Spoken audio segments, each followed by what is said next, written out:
রাখবো আজকে ট্রাফিক আপডেটে।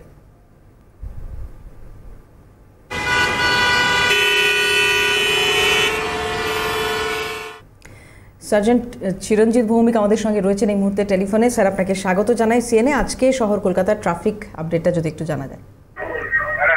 Good morning. Good morning.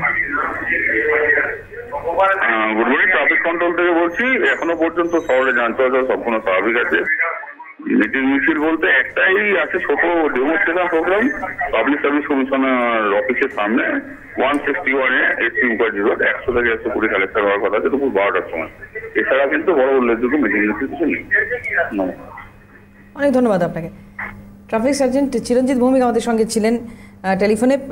শহর কলকাতার ট্রাফিকের পাশাপাশি এবার একটু রেলের আপডেটের দিকে নজর রাখতে হচ্ছে।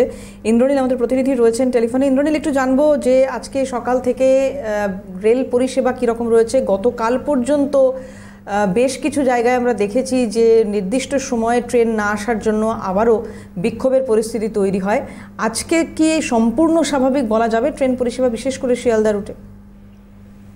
একদমই, দেখো সকাল থেকে আপাতত পরিষেবা স্বাভাবিক রয়েছে পূর্ব রেল, দক্ষিণ পূর্ব রেলে। যদিও বেশ কিছু ট্রেন কিন্তু স্লট গতিতে চলছে, অর্থাৎ লোকাল ট্রেন পরিষেবা কিছুটা হলেও স্লট গতিতে চলছে, এমনটাই কিন্তু রেল সূত্রে জানা যাচ্ছে। এবং পূর্ব রেলের যে ট্রেনগুলো রয়েছে সেই ট্রেনগুলো স্লট গতিতে আসছে এবং দক্ষিণ পূর্ব রেলের ক্ষেত্রেও কিন্তু একই রকম ভাবেই চলছে।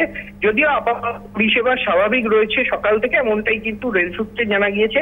এবং মেট্রো রেল পরিষেবা আপাতত স্বাভাবিক রয়েছে, নির্দিষ্ট সময় চলছে সকাল থেকে, এমনটাই কিন্তু মেট্রো রেল সূত্রে জানা গিয়েছে। এবং যে ইন্টারলকিং কাজের জন্য যে 52 ঘন্টা যে পরিষেবা বন্ধ করে কাজ হয়েছিল প্রায় বলা চলে, সেই পরিষেবাও কিন্তু স্বাভাবিক হয়েছে, এমনটাই কিন্তু পূর্ব রেল সূত্রে জানা গিয়েছে। দেবারত। ধন্যবাদ ইন্দ্রনীল। কথা বলছিলাম, ইন্দ্রনীল ঘোষ ছিলেন টেলিফোনে।